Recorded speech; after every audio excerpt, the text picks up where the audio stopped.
کسی نے آنا ہوتا تو اس کو اللہ بھیجتا. یہ اللہ پاک کی طرف سے رسالت ملتی ہے، یہ اس کی نعمت اور اس کی طرف سے معاملہ. آگے فرمایا رحمتم من ربک. یہ ساری بات جو جیسے میں نے عرض کیا وہی بات آ گئی کہ انذار کرنا، کتاب بھیجنا، اپنے احکامات بھیجنے، صحیح اور غلط کی تمیز سے آشنا کروانا اور رسول بھیجنا کہ یہ سارے معاملات امت کو کر کے دکھائے. رحمتم من ربک. اب ذرا سمجھیں، جس کو رسول بنایا جا رہا ہے اسی سے کہا جا رہا ہے. انا کنا مرسلین کے بعد دیکھیں یہ اتنی معذوف چیزیں خود بخود کتنے 4 پیرے اس میں آ جاتے ہیں. فرمایا انا کنا مرسلین، ہم ہی ہیں جو بھیجنے والے ہیں رسولوں کو. اب اس کے بعد یہ نہیں کہ انا کنا مرسلین، ہم ہی ہیں جو رسولوں کو بھیجنے والے ہیں. اب یہاں آگے کئی فکرے آ سکتے تھے کہ اس مقصد کے لیے ہم نے حضرت محمد صلی اللہ علیہ وسلم کو چنا، پھر ہم نے ان کو رسول بنایا، ہم نے ان کو کتاب دی. یہ ساری باتوں کا ایک ہی بات، ان سب باتوں کی ایک ہی بات، انا کنا مرسلین، ہم ہی رسول بھیجنے والے ہیں. اور اس کے بعد کہا رحمت من ربک، اے محمد صلی اللہ علیہ وسلم یہ تیرے رب کی رحمت ہے کہ یہ سارا کام جو تھا یہ سارا ہم نے تیرے سپرد کر دیا. انہ هو السمیع العلیم، بے شک وہ سننے والا، سمیع، ہمیشہ، دوام، رات ہو یا دن، صبح ہو یا شام، جیسا بھی وقت ہے، تم جس حال میں بھی ہو، تم جس حال میں پکارو وہ کیا ہے؟ وہ سنتا ہے، وہ علیم بھی ہے، وہ تمام حالات سے واقف بھی ہے. ہم وقت اسی کی اللہ پاک نے جو تشریح کی ہے، اللہ لا الہ الا هو الحی لا تاخذہ سنۃ. یہ سمیع ہونے میں اور علیم ہونے میں نہ کوئی اونگ کا فرق آتا ہے نہ نیند کا فرق آتا ہے. ہر وقت حی القیوم. اب بدقسمتی یہ ہے کہ جب ہم نعرے لگاتے ہیں یا علی یا غوث اعظم، تو ہمارے تصور میں یہ بات اکثر لوگ جب یہ لگاتے ہیں ان کو پتہ ہی نہیں ہوتا ہم کیا کہنے جا رہے ہیں. ہم وقت سمیع اور علیم صرف اللہ کی ذات ہے. یہ جو باقی لوگ نعرے لگاتے ہیں یہ کیا سمجھ کے لگاتے ہیں؟ یہ ان کے سوچنے کا کام. رب السماوات والارض، سمیع العلیم کیا ہے؟ رب السماوات والارض، زمین اور آسمانوں کا تمام ضرورتیں پوری کرنے والا، ان کو سنبھالنے والا، ان کا کنٹرول کرنے والا، وما بینہما، اور اس پوری زمین اور آسمان کے درمیان پوری کائنات کو. ان کنتم موقنین، اگر تمہیں اس بات پہ یقین ہے.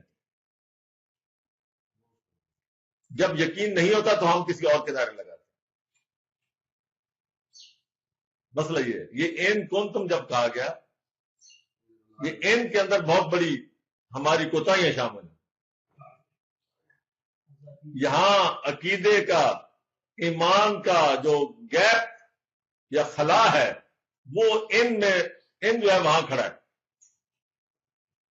مبارک ہیں وہ لوگ جن کے اندر یہ خلا موجود نہیں ہے، جن کے اوپر یہ ان نہیں لگتا.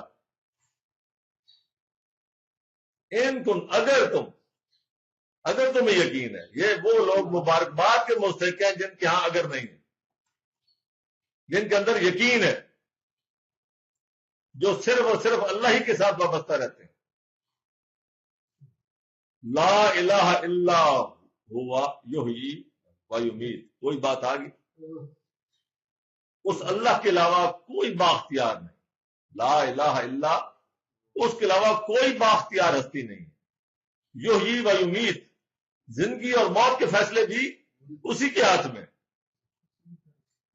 سب سے بڑا انسان کو نقصان یا سب سے بڑا انسان کو فائدہ زندگی اور موت کی شکل میں ہے، اس سے زیادہ تو کچھ نہیں۔ دیکھیں انسان کو جتنے نقصان ہوتے ہیں، پریشان ہو جاتا ہے، تو اس میں مالی نقصان ہوتے ہیں، رشتہ داری کے نقصان ہوتے ہیں، عزیز و اقارب، لیکن سب سے بڑا آخری نقصان وہ تو یہ ہے کہ اس کا اپنی زندگی چلی جائے۔ تو سارا جو آخری حد تک انسان کے ساتھ یہ زندگی اور موت کا جو فیصلہ ہے، جب یہ بھی اسی کے ہاتھ میں ہے، تو اب ہم کہاں جائیں؟ کیوں ادھر ادھر جائیں؟ ربکم و رب آبائکم الاولین، وہ تمہارا بھی رب ہے، تمہاری ضرورتیں بھی وہی پوری کر رہا ہے، اور تمہارے آبا اولین جتنے گزرے ہیں سب کا رب وہی ہے۔ تو یہ جن لوگوں نے درمیان میں تمہیں دوسرے غیر کے نعرے دیے ہیں وہ بھی آبا ہی تھے۔ تو فرمایا کہ جنہوں نے تمہیں یہ نعرے دیے ہیں اللہ کے علاوہ کوئی اور سمیع علیم ہے، کوئی اور داتا ہے، کوئی اور غوث ہے، ان کا بھی رب کون تھا؟ یہی رب تھا جو تمہارا رب ہے، فرق نہیں ہے۔ اس وقت ان کا کوئی رب اور ہوگا۔ بل ہم فی شکن یا لبون، جو لوگ ان معاملات میں پڑے ہیں وہ وہاں بھی یکسو نہیں ہیں۔ ایک تو یہ ہے نا کہ ٹھیک ہے کسی فرقے میں منسلک ہو گیا، چلو ٹھیک ہے جی، مطمئن ہو گیا جی ہم ٹھیک ہے۔ جو جہاں ہے جس حال میں ہے اس ہٹ کے، قرآن سے ہٹ کے، وہ وہاں بھی پوری طرح مطمئن نہیں ہے، اس کے اندر کوئی نہ کوئی شک رہتا ہے۔ اگر ایک ڈر ہی ہے آپ کے سامنے دھڑلے سے وہ کہے گا جی میں نہیں مانتا رب کیا ہے، لیکن کبھی نہ کبھی اس کے اندر یہ بات ضرور اٹھتی ہے کہ یار یہ ساری کائنات آخر ایسے تو نہیں بن، سورج چاند اپنے اپنے اوقات کے پابند چل رہے ہیں، کوئی تو ہے جو پیچھے ان کو نظم کی ہوئی۔ تو یہ سارا نظم جو ہے یہ کبھی کبھی سرایت کرتا ہے انسان کے اندر، سر اٹھاتا ہے کہ یار اسی طرح جو شرک کرتے ہیں وہ چاہے بتوں کے سامنے ہو منت مرادیں مان رہے ہوں یا کسی قبر کے سامنے منت مرادیں مان رہے ہوں، کبھی کبھی ان کے اندر بھی خیال آتا ہے کہ یہ جو میں کہہ رہا ہوں ان کو مخاطب کر رہا ہوں کیا یہ سنتے بھی ہیں؟